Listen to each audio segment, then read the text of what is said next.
Anyway, hello everyone. My name is Dr Andie Reynolds, and I am the Co-Programme Director of the MSc in Social Justice and Community Action, which you can also study as a postgraduate diploma and as a postgraduate certificate.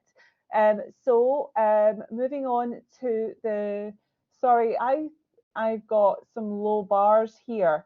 But anyway, I'll keep pressing on, okay? So I share the Programme Director role with Dr Callum McGregor.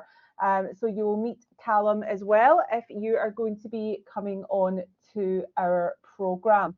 Okay, so the MSc in Social Justice and Community Action. Why would you study our MSc? It's a part-time programme. So you can study it over, there's two pathways or two routes, but both pathways are fully online. And you are going to be, if you're studying with us, you're going to be critically engaging with foundational ideas and debates around equality, fairness, power, democracy, and citizenship. Now, this is really important. The vast majority of the students that we have currently studying social justice and community action, we have over 80 students currently studying with us just now. Most of them are professionals. They are working either full or part-time in the social justice field, or they want to be working in the social justice field, whether that be doing research, policy, or grassroots practice. But we do as well have recent graduates, so those who have come out of their undergraduate degree and they know for definite that they want to be doing future work, research or policy around social justice and community action. We currently have students from all over the globe. This is a map of the world and you can see where the dots are. This is where all of our students come from. So we have students from every time zone across the world currently studying our programme. So moving on, and I'm just saying I think someone's put their hand up. If you could wait until the end of the presentation, okay, and then I will get to you. So as I said to you before, there are two part-time routes to study the MSc. You can study the MSc over 3 years. What that means is you would study 60 credits a year. So most of our courses, there are 4 compulsory courses if you're doing the MSc. They are 20 credits for the first 3 courses, and then the dissertation component is 60 credits. So most of your courses will be 20 credits, and then the 60 credit course will be the dissertation. Or you can do it over 2 to 6 years. Now, I will say, most of our students take at least 3 years to do this programme. The reason for that is, as I said before, most of our students are currently working, whether that be full-time or part-time, and the dissertation component takes a year to do. So please, if you can study this course intermittently, between 2 to 6 years, but it would take at least 2.5 years, ideally 3, for you to study this course. But if you decide to study this programme over 6 years, you would have semesters off. So it is much more flexible, but you would have to do the final dissertation project within 1 year, just like the 3-year route. So that's a bit about the 2 different routes on the MSc programme. But you can, as I said to you before, you can also study this programme as a postgraduate diploma or as a postgraduate certificate. So if you're not 100% sure, you know this sounds really, really interesting, but you're not sure if you want to commit to a full master's programme, you can sign up to do the postgraduate certificate. So you would study 60 credits over 1 to 2 years. And if you, if you're happy, you can then upgrade to the postgraduate diploma, and you can do 120 credits over 2 to 4 years. And then if you're happy, you decide this is definitely the programme that I want to be on and I want my full MSc, then you can upgrade to do the full MSc. So that's just a little bit of information about the different pathways, the different routes that we offer on the programme. So as I said to you before, there are 4 compulsory courses if you're studying the MSc. The 3 compulsory 20 credit courses are Theories and Politics of Social Justice, Community Engagement, Co-Constructing Knowledge with Communities, and Activist Social Research.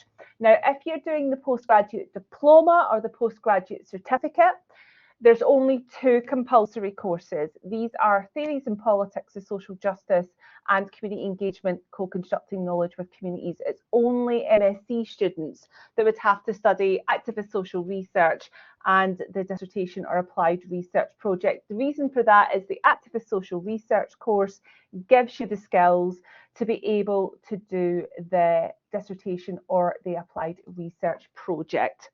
So that is the programme structure. And now we're going to talk more about the programme as a whole. So we've talked about these were compulsory courses, Theories and Politics of Social Justice, Community Engagement, Activist Social Research, and a dissertation. These are compulsory courses, but we do also have options courses. So if you're studying the full MSc with us, that's 180 credits in total. There would be 120 of those credits would be compulsory courses. So you've still got 60 credits, i.e. 3 20 credit courses that you can do as options courses. They're the ones. Thanks everyone for your patience. Sorry about this. And I see that Andie's, on my screen at least, has just dropped out of the session. So I'll just hold the line there and hopefully she'll be back in just a second while she gets her computer set up. And maybe while we wait, I'll share some links to some of the resources about the program, if that's okay. So you can find some details about the course and the individual courses on our program website, which I'll just link here. And the program structure. So I believe Andie's going to be talking in more detail about some of the key, the core courses on the program, but you can find details of all of the courses that are available on our school website, on our program website. And there are links to each of the programs in they're called the DPT's degree program tables. And so you can find out what books you might be reading on each of those courses. You can find out like what semester they're typically taught in, and you can find out just general information about who the teacher is on each of those courses. So if there's any of the titles kind of particularly interest you, you will be able to find further details about each of those programs within. Andie's just confirmed she's trying to reconnect now. Thanks so much for your patience, everyone. And just in the interest of time, I don't want to steal Andie's thunder, so she'll probably speak to all of this shortly. But I will maybe share some information about fees and funding and talk a little bit about how that relates to the different routes. So I'll share just a link in the text chat just now about fees and funding. Sorry. Again, which you can find on our school website. So for this program, Andie mentioned there are different routes to take the program, and you can take this part-time or something called part-time intermittent studies, and they're 2 different sort of things. So a part-time course might be eligible for people who are, or might be of interest to people who are perhaps thinking about getting in the chat. I'll add it again later. And I think I see Andie just joining here. But a part-time route might be relevant to somebody who's maybe applying for a government loan. Sometimes a government loan requires you to complete the degree within a certain period of time. I see Andie's just joined, so I'll get you back on as a moderator just now. Versus part-time intermittent studies means that the person can pay for the courses on a course-by-course basis. Yeah, one's just popped up asking about the 2 years. That's what I think. Yes. I was cutting off on. Sorry about this, people. Right. I was trying to use Google Chrome and it just wasn't working, so I've come in through Safari. And You're okay. I would not recommend that you study this programme in 2 years. It just is not fit for that. The dissertation component, we wouldn't recommend that you do it in 2 years. The reason for that is the dissertation component takes a year itself, so you have to pass 120 credits before you can progress onto the dissertation. So you would need to study 120 credits in your first year if you wanted to complete within 2 years, and it's just not possible. So we've had students do it between 2.5 and 3 years before, but we've not had anyone do the programme in 2 years. Okay, so what I'm going to do is I've just said that, you know, there are a range of options courses that you can study. The ones on the left-hand side are the ones that the programme team offer, and then the ones on the right-hand side are courses that programmes in different schools in Edinburgh University offer. These are all online programmes. So there is a plethora of programmes offered online at the University of Edinburgh. We have very good relationships with some of these programmes, which includes the MSc in International Development, the MSc in Global Development Challenges, the MSc in Digital Education, the MSc in Psychological Therapies, and so on and so forth. So we have very good relationships with these courses, and our students are eligible to study courses on these programmes. And this is just an example of some of the courses on the right-hand side that our students study. So moving on, as you can see, this is the suite of programmes that the programme team currently offer. There are in total 180 credits here. So you can just do these courses and you could come out, you know, with an MSc in social justice and community action. I'm just going to give you a little bit of a taster about some of the courses that you could do, not all of them, but some of the courses that you could study with us. So just for example, you could study activist social research. That is a compulsory course with us. And what this course does, it combines political commitments to addressing social problems with rigorous research about these problems, and it also gives you the knowledge and skills to plan, design and execute a programme of activist research for real world application. What's extremely important about this is at master's level there tends to be what we would call generic research methods courses that students study. You do a little bit of qualitative studying, a bit about quantitative methods, and a bit about kind of like, you know, the philosophy. This is not what you do on this programme. This programme is specifically about activist social research. So you would learn to be an activist social researcher. There is overlap.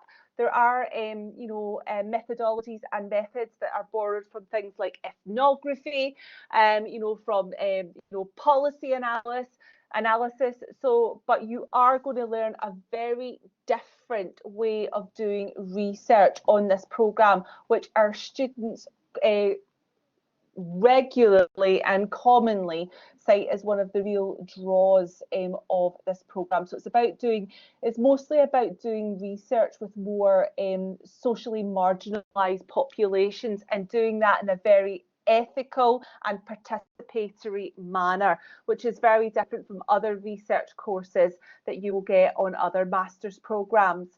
And then just moving on to the next one, which is my baby.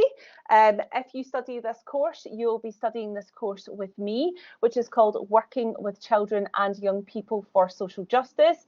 This course is a fairly new course. It ran for the first time last year, and it enables students to critically identify and analyse the core challenges of working for and achieving social justice with children and young people in majority and minority world contexts. And it introduces students to several social justice approaches already practiced across the globe. Now, what is really important about this is that this is global.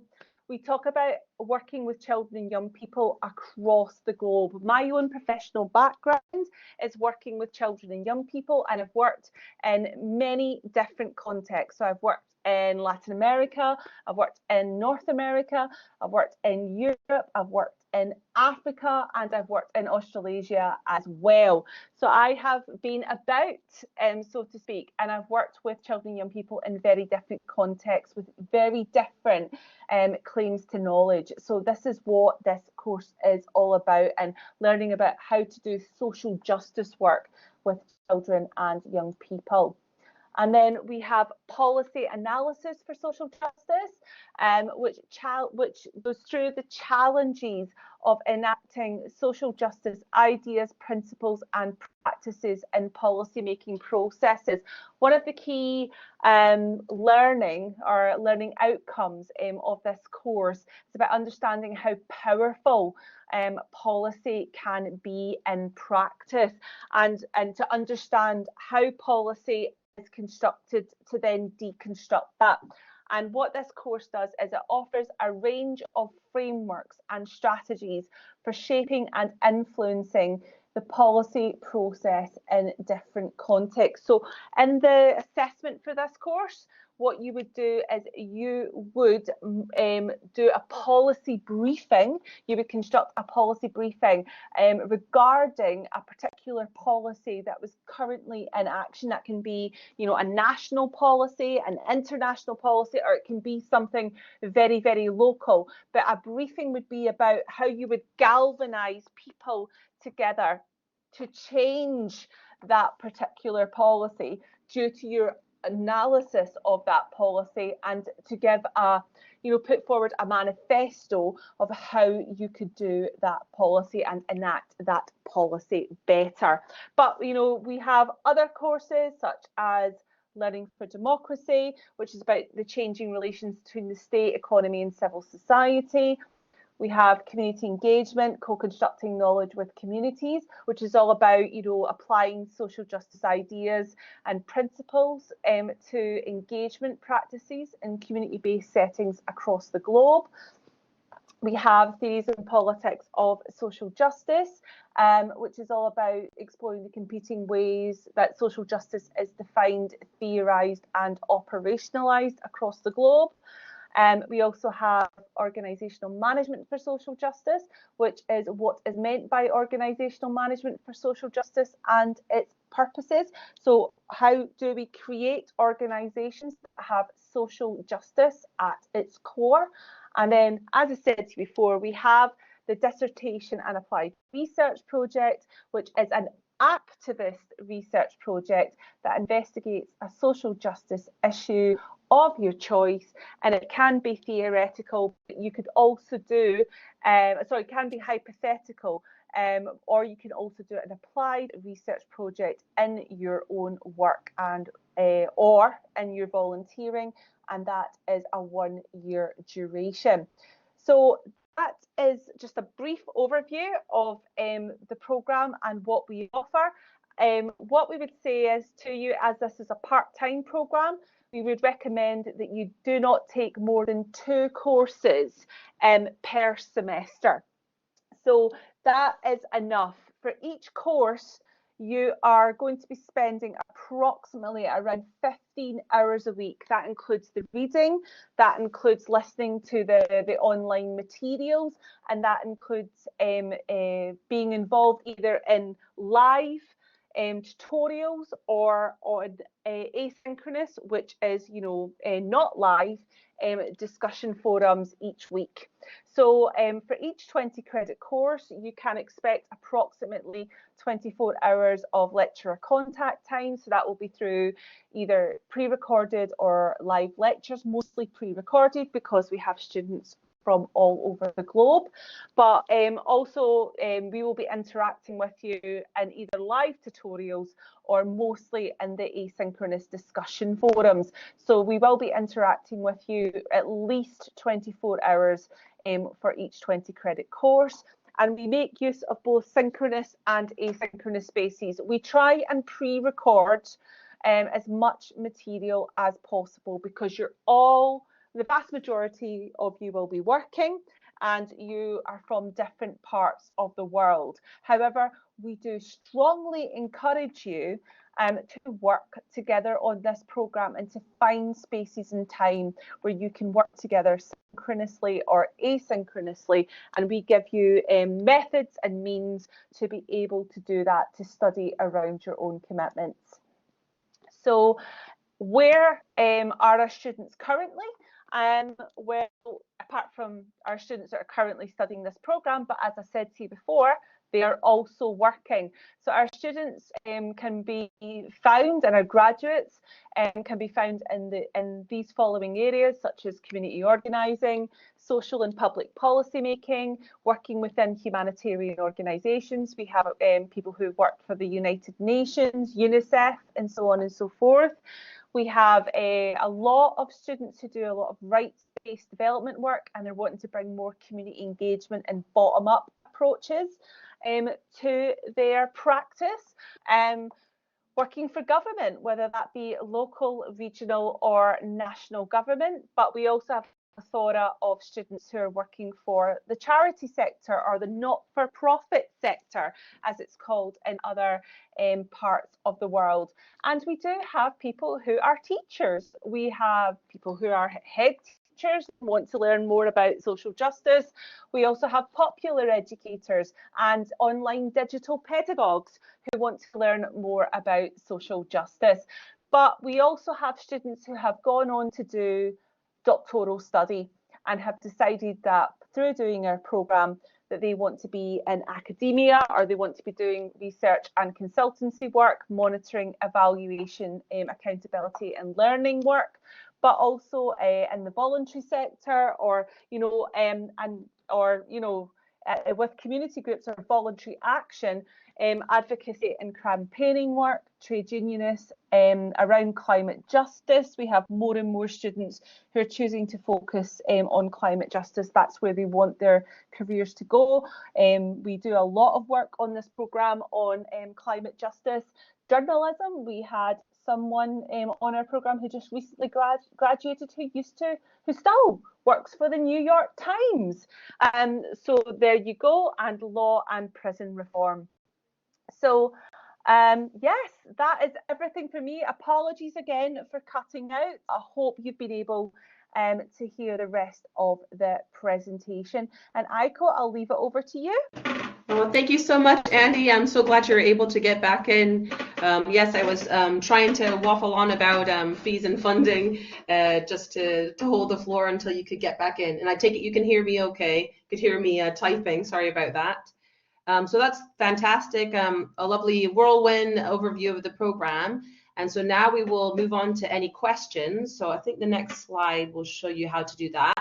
We haven't activated everybody's audio and video, so you don't need to worry that you'll be sharing your audio and video. But if you have any questions, I would just say, please type them into the text chat, and I'll write as much. I'll switch off my audio and write as much. And then we will be happy to take your questions in the chat. If you feel like your question hasn't been responded to in the chat, then yeah, please feel free to use the raise hand icon and we can make sure we get to you. But please feel free to take your questions in the chat, or type your questions into the chat just now. And I see one just there. Andie, if you're okay to kind of paraphrase the question or read it out before responding to it, if you'd like, I'm happy to take any admissionsy ones. No, that's perfect. So there's a question in the chat from Sunny. I'm quite happy to answer that. Sunny asked, I'm interested in the range of assessments. Also, I see on the information it mentions group work, and I'm wondering what form that takes. The short version, Sunny, is we do a full range of assessments on this programme for accessibility and inclusion purposes. So yes, there's options to do kind of standard kind of like assignments. There's no exams, by the way, so there's no exams, but we do, like, you know, there are written assignments, but we do offer students to do both individual and group assessments as well. So, for example, some assessments that we ask you to do are blogs, where your audience is not necessarily academics. It's more about people who you're trying to galvanise into the areas of interest, to try and get them to be passionate as you about social justice issues. But we also, there are portfolios that you can develop. So we have digital portfolios that you can develop. There's policy briefings, as I was talking about in policy analysis for social justice. And then there are presentations. Now, so you can do group presentations. Not all of the courses offer group presentations, but about half of them actually do. The reason for that is, in this programme, you are going to learn so much from your peers. Most of you will be working, most of you will have a lot of experience, and we want to give you the platform to be able to share that experience with each other. So there's options. So for example, on working with children and young people for social justice, you can all do a group presentation on analysing either, you know, a policy, you know, a call to action, you know, in any part of the world, and you can work together to analyse that and to make recommendations for how you would improve that.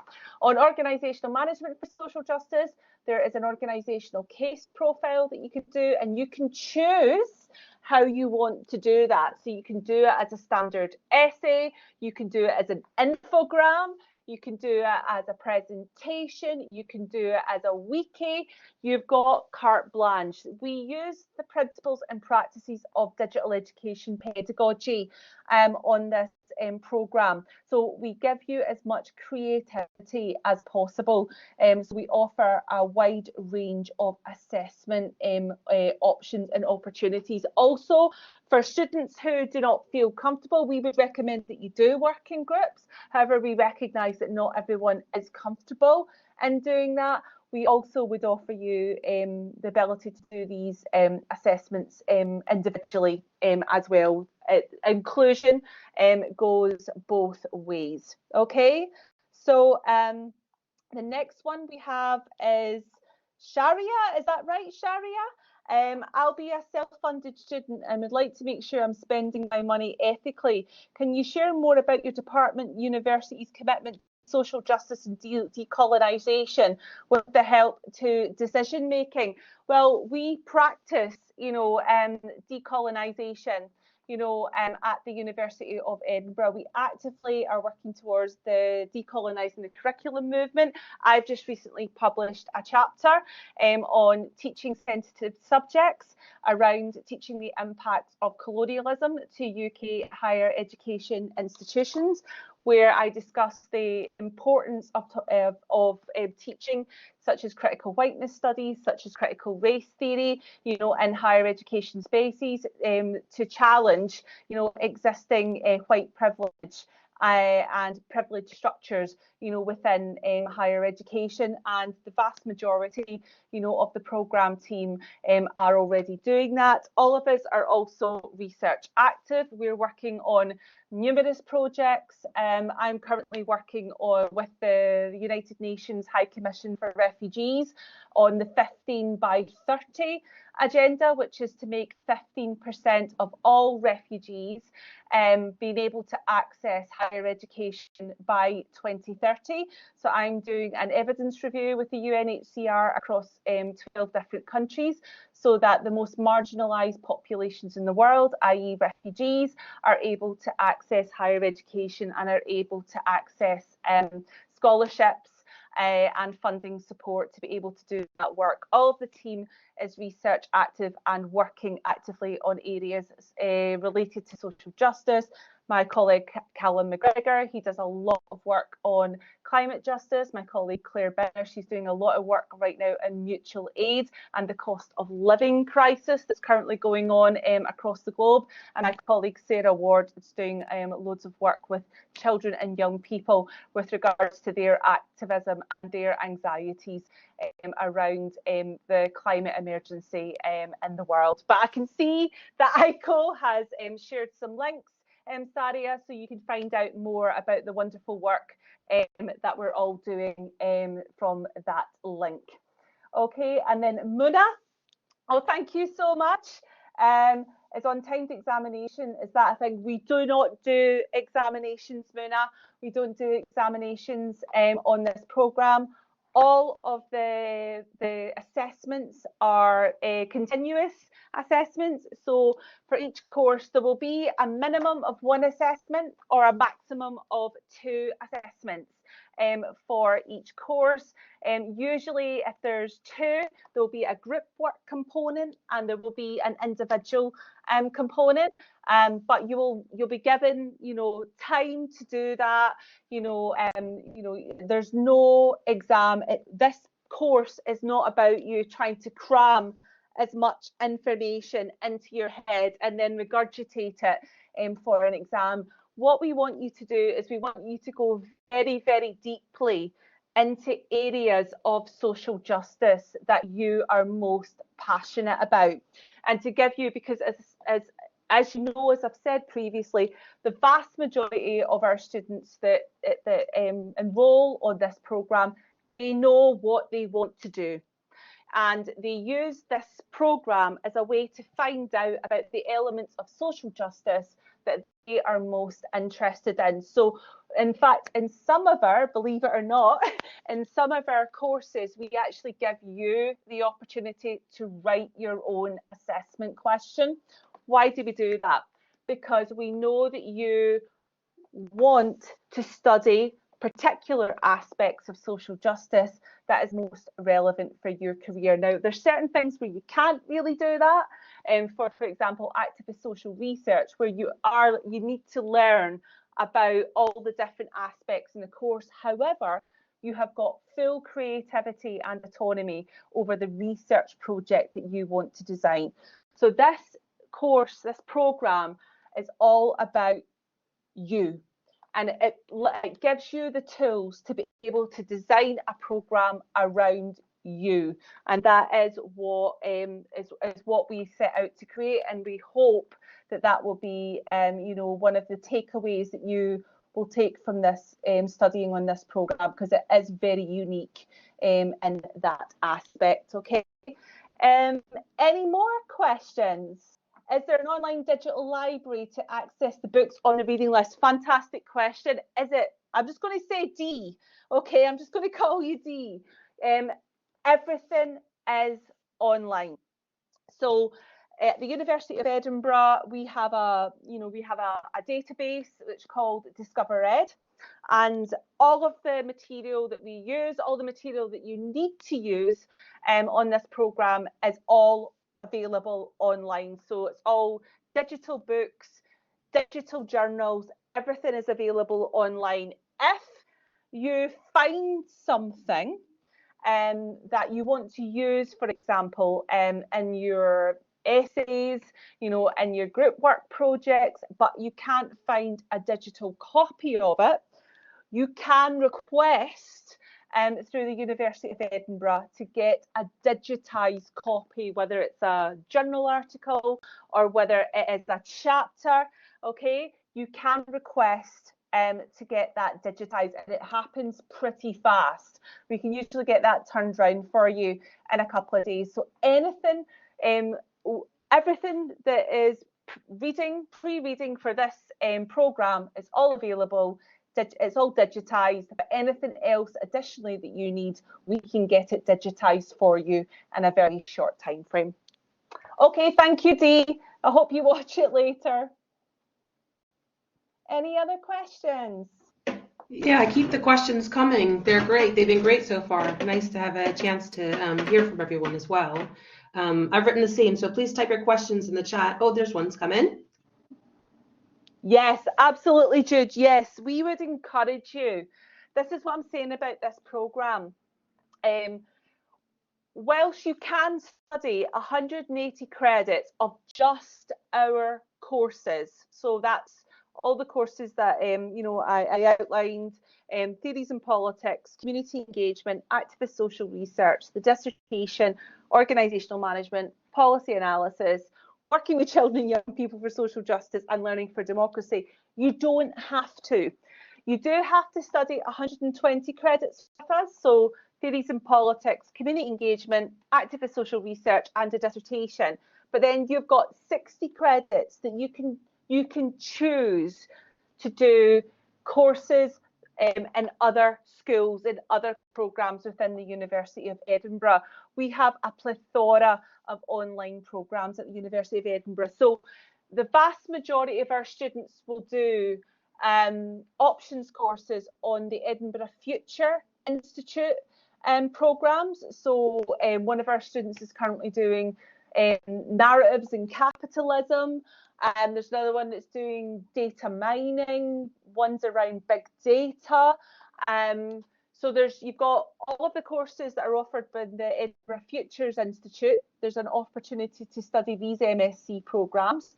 The MSc in International Development, the MSc in Global Development Challenges.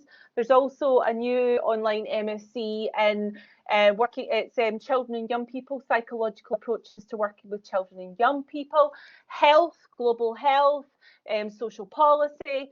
There's a plethora of, we've actually had students do some online legal courses as well. So, I mean, you can go pretty broad. You don't have to stay within Murray House School of Education. You can go broader than that. You can go into the School of Social and Political Sciences, Health and Social Sciences, the medical school, and so on and so forth. You've got, as long as that programme offers these courses online, so it's an online programme. And currently, every year, the University of Edinburgh is including more and more online programmes.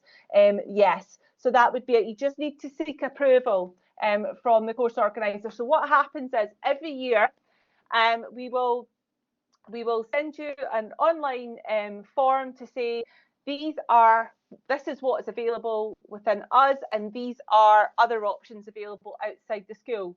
You can choose them, and then we give you an option to say, look, is there something else you want to study? Okay, and what you do is you can contact the course organiser for that particular course. If it's not on the list of courses that our students usually study, if you get in touch with that course organiser and say, hi, I'm studying the MSc in Social Justice and Community Action. I'm really interested in this course. It's going to be that's starting in September. Is it possible that I can come onto your course? So you are free to do that as well. And we've had students do that in the past. As I said, as long as you study 120 credits of the compulsory courses, you've got that 60 credits of freedom to be able to create the master's programme that you want for your particular social justice interest area. Any other questions? Fantastic. I did see a question asking, is it fairly easy to transition from the certificate to the diploma? And is there a lot of paperwork? Sharia, I can do it in 2 minutes. So no, I can do it in 2 minutes. All you need to do is you just need to let me know. I mean, the difference is, I mean, if you signed up for the postgraduate certificate, okay, that's easy enough. So if you say to me, you know, Andy, I want to go on now to do the postgraduate diploma, as long as you are obtaining an average mark of 40% in all your courses. So overall, so for the postgraduate certificate, there's 60 credits. So as long as you have an average of about 40%, then you can progress onto the postgraduate diploma. You just need to send me an email and I'll just press a button and you can do it. Okay. The difference is, if you know at the end of your postgraduate certificate, if you know you want to do the MSc, we can only sign you up for the MSc if you're reaching an average mark of 50%, because 50% is the pass mark at master's level. At undergraduate level, the pass mark is 40, but at master's level, the pass mark is 50. So if you were doing the postgraduate certificate and your average mark was 50 or above, we could then put you up to the MSc. But if your pass mark was between 40 and 50, we could upgrade you to the diploma. But your marks would need to go up when you were studying the diploma, so you would need to go into the 50s for us to then enrol you onto the MSc. But we've had students do this. It's very, very easy to do, so don't worry about that. Also as well, what I will say is, because there are two different options for the MSc, you can do the MSc over 3 years, which means you would study 60 credits a year, or you can do it from 2 to 6 years, okay? If you decide, if you're on the 3-year route, the 3-year pathway, and you are like, do you know what, I need more flexibility, we can change you over to the 2 to 6 year route as well. So there is a lot of flexibility within this programme. The only thing is, if you're on the 2 to 6 year programme, you need to have studied 60 credits at least over 2 years, okay? So you would have to do 60 credits over 2 years. But I mean, there is a lot of flexibility in studying this programme. It's a great programme, I'm being honest. Hope Yeah, that she's not biased at all. Not biased at all. Not biased at all. Can I take this chance? I think we've got all the questions in the chat, and there's still plenty of time to ask any further if you guys want to type them into the chat. But I'll take this chance to just flag up information about the fees and funding.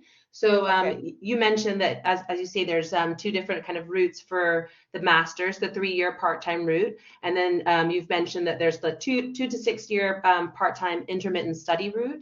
So just to emphasize, and also the PG diploma and certificate are offered on part-time intermittent study. And so what that means is, for part-time intermittent study, people pay for each course, each 20 credit course that they take, each course that they take as they take it. So in one semester, if you decide you just want to take the one course, then you only need to pay for that course just before you take it. There's no commitment to pay for all 60 credits or all, like, the whole master's at the upfront, as it is for some of our other master's programs. So when you're taking the program or the course, part-time intermittent study, you just paying for each course as you take them.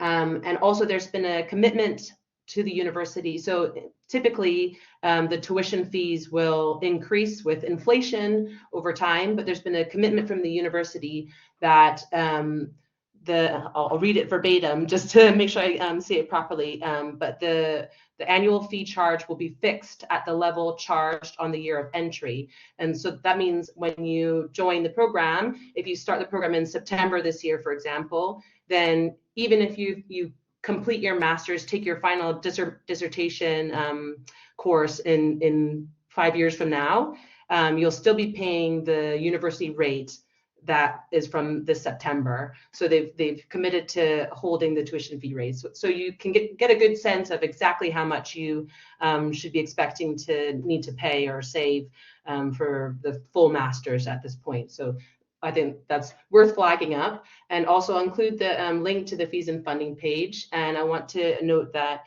Moray House has one school level scholarship called the Moray House Access Scholarship. This is for, it covers full tuition fees and living costs for one student, but it's only a UK national student from a particular background that's underrepresented in our school is eligible. So please do check and see if you're eligible for this. But the university also offers a number of different funding opportunities. Andie maybe can speak a little bit to the MasterCard Foundation Scholarship. I think that MasterCard's closed for this year, but maybe worth thinking about if people are thinking about coming later down the line. But the university also has a search tool, so you can look at different kind of funding opportunities that might be available to you based on what country you're from, or like if you have a government body that maybe funds postgraduate study, or different funding options for online learning students or postgraduate or women or different ethnic backgrounds. Just have we look at their search tool and see if there might be a funding opportunity particular to you. I heard something in the chat, so I'll stop just there. Yeah, no, just to reiterate what Aiko has just said, yes, we have students who are MasterCard Foundation Scholarship programme. students who study our programme. These are students who have previously had a MasterCard Foundation Scholarship in their undergraduate programme, and they're eligible to study with us at the University of Edinburgh. We also have, there's various online scholarships as well that you can apply for, but it just depends on your particular circumstances, what country of citizenship, you know, all of these different things. But please do have a look. Go to, ICO shared the page with you about fees and funding. It gives you, there's a link to different scholarships that are on offer, but it is something to do a little bit of research about, because there may be online programs coming more and more. I'd like to say we were there before COVID. This program has always been online, but there is a move for more funding opportunities for online students. So have a look and ask the right questions, and use the links that ICO has provided. There may be scope for you to get some, if not all, of your tuition fees paid for on this programme. Thank you so much, Sheila. So I haven't seen any other questions come in, so I'll just keep rattling on if that's okay with the various bits and pieces of information. But yeah, do stop me. And if anyone's got any questions, please feel free to type them in the chat. I wanted to share a couple of additional links. Obviously, as Andie said, this program is totally online, flexible, but there's no kind of requirement or commitment for you to come to Edinburgh for any of it. But it is nice to see you, and sometimes in the past we've had people who graduate decide to make the trip over to Edinburgh to come and graduate in our beautiful McEwen Hall, and all of you, and being, as well as being an online learning student, you are a real master's level student. You'll receive a student ID card, and you will be able to get any student benefits you might get as the same as an on-campus student, whether that be in your own country or if you were to visit the UK. And you are treated as a on-campus, the same as other students. So if you were in Edinburgh, you can come and make use of our on-campus library or the gym. You can still, even as an online student, access our university's career services, which are really useful and even available to graduates, I think up to 2 years after graduation, and they can do online chats with you. We have an amazing student resource in our student experience and support office, and they are accessible to you again through online meetings or live chat. So there are just a massive wealth of student support services available. But if you did want to come to Edinburgh or just want to have a peek of what the campus is like, we do have a virtual visit link available to you there, which I'll put in the chat. And if you wanted to get a real authentic student feedback about, or ask any questions about what the real experience is like, you can make use of our student UniBuddy chat. There is, I think, a MSc Digital Education student, a Murray House student who's there. So you might want to kind of filter and see if you can search to find a Murray House student. But yeah, you can just ask, what is it like to return to university after a big gap, or like what is that synchronous, asynchronous stuff that they're talking about? How does group work really work? Might be able to give you some insights into that. So I'll post the links there. I've seen a couple of other questions come in, Andie. Are you all right to take those? Yeah, absolutely. The one from Dee again, is there a deadline for applications? That's a really good question. And I would say aim to have your application in by the very latest, the end of July. Okay, now if you need to get English language certification as part of your application, then get your application in a little bit earlier. Okay, but we will accept applications. We've actually accepted applications in August, but you have to have all the relevant information to apply. So if you need to prove you've got English language, at the necessary level, you would need to have the relevant English language certification. We need to have, you know, it's not just your degree certificate, but it's your transcripts as well. So it's about whether or not you have all the relevant documentation. If you have all the relevant documentation, we've taken applications, you know, in August, and we've gotten them through for September. But I mean, I would plan for something to be asked for more information about something. So therefore, I would say the end of July as an absolute deadline for that reason, unless you know that, you know, you've got everything that you need to submit that application. And also, there's a related question with it is Katrina is asking relating to the application process.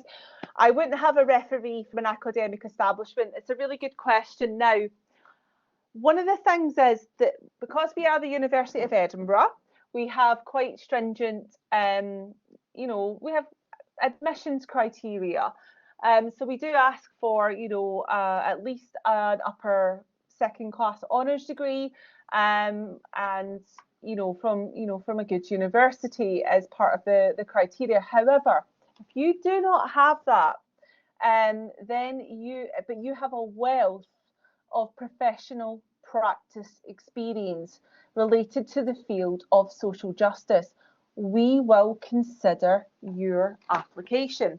So if you do not have an academic reference, let's just say it's been years since you have studied at a university, or maybe you know, you don't have anyone that you can reach out to for an academic reference, you can use a professional reference. Okay, I would ideally be around someone who can verify your passion for social justice. So you can use a professional reference in your application. There is a preference for an academic reference, especially if you've studied recently, and then there's a preference for an academic reference. But if there's been a gap since you last studied, and you don't have, you know, a relevant academic reference that you could ask to write a reference for you, we will accept a professional practice reference. But the referee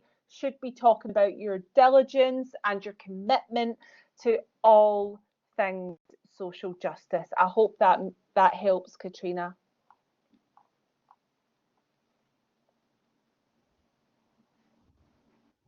Perfect. And I think you've managed to answer all of the questions, and we're just about coming to time. So I don't know if you want to maybe try and say farewells, wrap up at this point.